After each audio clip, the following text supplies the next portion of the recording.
June 6, 1944. A dark sea glows faintly under a rising moon off the coast of Tawi Tawi. Inside the steel belly of the USS Harder, Commander Samuel Dealey peers through his periscope. 3 Japanese destroyers slice through the black water, closing fast, hunting him. He's outnumbered, outgunned. But Dealey doesn't plan to run. He plans to charge. This is the story of one man and one submarine that changed the course of the Pacific War. Commander Samuel Dealey, age 37, had already sunk 18 enemy ships in 5 war patrols. But in June 1944, facing impossible odds, he would do something no submarine commander had ever dared: turn and fight destroyers head-on. It would make him a legend, and cost him everything. Before Dealey, submarine captains avoided destroyers at all costs. A destroyer could hit 35 knots. A submerged sub barely managed 9. In 2 years of war, Japanese destroyers had sunk 14 American subs. Not one U.S. submarine had ever sunk a destroyer in a direct duel. But on April 13, 1944, it changed. When the Japanese destroyer Ikazuchi charged harder at flank speed, every man expected Dealey to dive.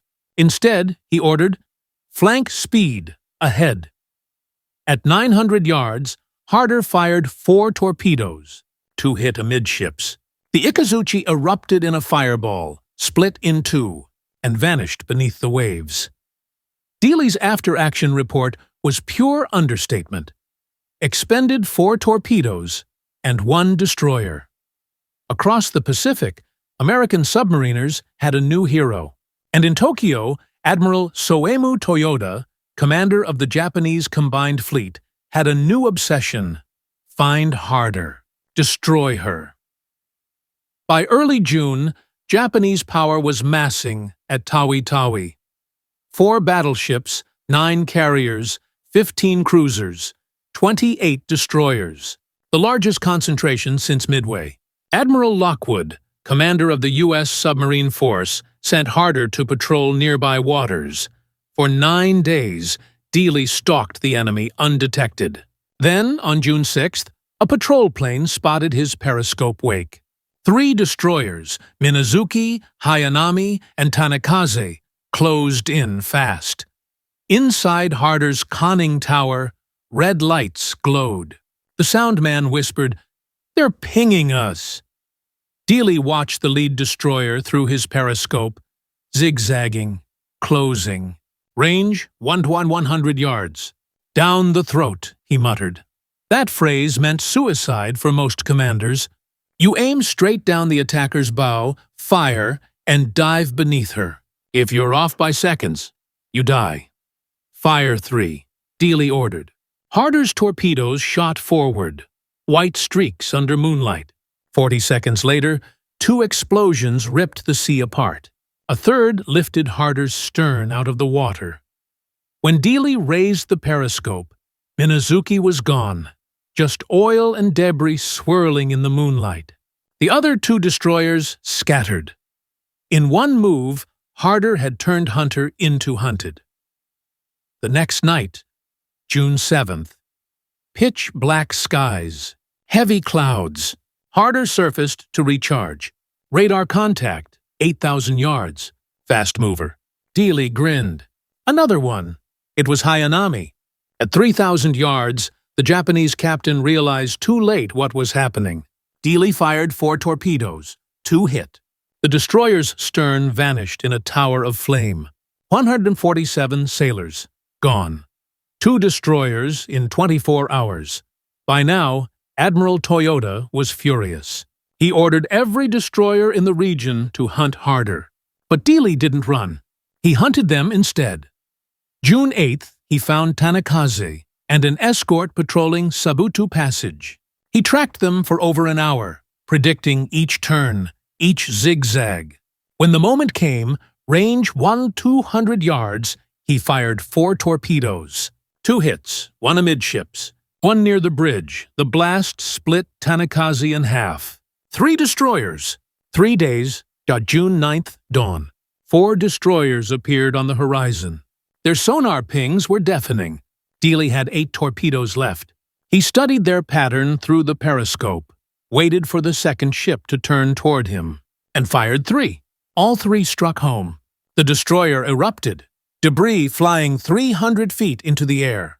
The others dropped 23 depth charges in the next 10 minutes. Harder shook, lights flickered, metal groaned. But she survived. 4 destroyers in 4 days. Admiral Ozawa, commander of Japan's mobile fleet, couldn't believe the reports. 4 destroyers gone. If a single American submarine could breach his defenses this easily, his entire fleet was in danger. He panicked. Ozawa ordered the fleet to leave Tawi Tawi 6 days earlier than planned, scattering his forces and breaking his schedule. That one decision changed everything, because 9 days later, June 19th, the Japanese fleet met the U.S. Fifth Fleet in the Philippine Sea. Outnumbered, uncoordinated, unprepared. The result was the largest carrier battle in history. American pilots shot down 376 Japanese planes while losing just 30. 3 carriers sank. The Japanese Navy never recovered. Historians called it the Great Marianas Turkey Shoot. And it happened because Harder made Ozawa move too soon. When Harder limped back to Fremantle, Australia, on June 26th, Admiral Lockwood was waiting at the pier. 5 destroyers attacked. 4 sunk. 1 crippled. He handed Dealey the Navy Cross on the spot, then asked, "Can you do it again?" Dealey's answer was simple. "Give me torpedoes, and I'll sink 10. After repairs, Harder returned to sea for her 6th patrol. August 1944. She operated off Luzon with 2 other submarines, Hado and Hake. Together, they tore through Japanese shipping. But by August 23rd, Hado was out of torpedoes and left the area. The next morning, Harder and Hake prepared to strike again. At dawn, Hake's sonar operator froze, echo ranging close, getting closer. 2 Japanese escort ships, CD-22 and PB-102, were converging fast. Dealey crash-dived Harder. Too late. At 5:47 a.m., CD-22 dropped a full pattern of depth charges. Explosions slammed through the hull. The after-torpedo room flooded instantly. Harder tried to surface, compressed air roaring through the pipes, but her stern was gone. A second pattern hit. Lights out! The hull imploded at 600 feet. 79 men lost in 3 minutes. The destroyer killer was gone. Admiral Lockwood called it the most strategically important submarine patrol of the Pacific War. Dealey's down-the-throat tactic changed naval doctrine forever. He proved that aggression, controlled, calculated, fearless, could rewrite the rules of war. Before him, submarines ran from destroyers. After him, they charged. By the end of the war, American submarines had sunk over 200 Japanese warships, including carriers, cruisers, and 38 destroyers, many using Dealey's methods. In 1946, President Harry Truman awarded Samuel Dealey the Medal of Honor. His widow, Edwina, accepted it on the White House lawn. The Navy later named a destroyer escort after him, USS Dealey. Its motto, "Hit 'em harder." In 2024, after 80 years, explorers found Harder's wreck on the sea floor. Upright, silent, 12 miles west of Dassel Bay. She is now a war grave, untouched, eternal. At Arlington National Cemetery, Dealey's stone bears one line, Medal of Honor, Destroyer Killer.